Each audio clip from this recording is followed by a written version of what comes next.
Okay, so this is going to be the first video that I do of, I'm hoping to do several of them today. And so we're going to talk about a sarcomere.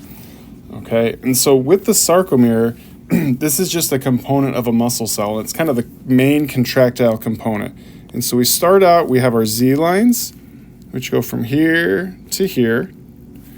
And then in the middle, we've got our M line. Okay.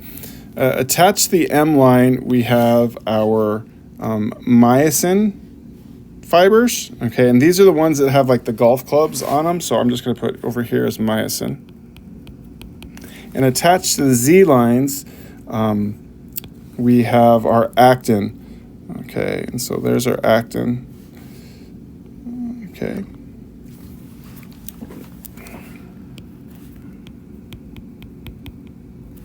And so that's one sarcomere. Now within this sarcomere, we have different bands and zones. Okay, and so to start off, we're going to go this one here, which is just wherever there is myosin, that is the A band. And so A equals all of the myosin, regardless of whether or not there's actin. If there's myosin, it's in the A band. Okay. Within this A band, you've got about here to here, you've got the H zone. And so the H zone is only myosin. And then finally, oops, we're going to go this bright pink here. And so with this one, we're going to go to the I band, okay? And it goes from wherever the myosin head ends to the Z line, and this is only actin. Okay, now I want you to pay attention to, let's just say that we go to, we're going to do brown here. Okay, so we're going to go to a contracted state here, and so notice what happens to all of these lines. Okay, so we're going to just go here and here. Our M line stays in the middle. Our myosin fibers stay the same length. Okay.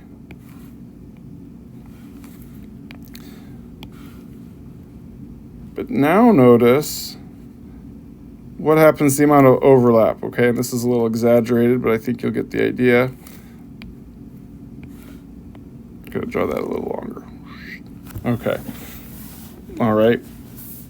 So notice that my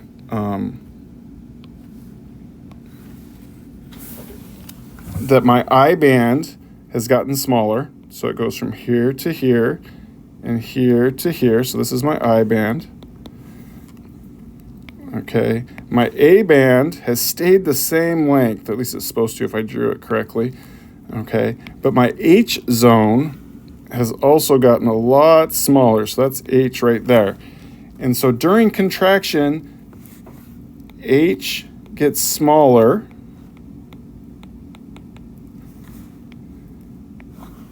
A stays constant.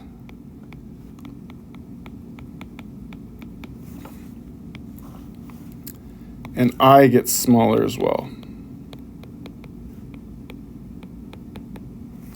So we're talking about when we go, so during contraction. Now it's important to remember that the length of the myosin fibers and the length of the actin fibers remains constant. The only thing that's changing is the amount of overlap.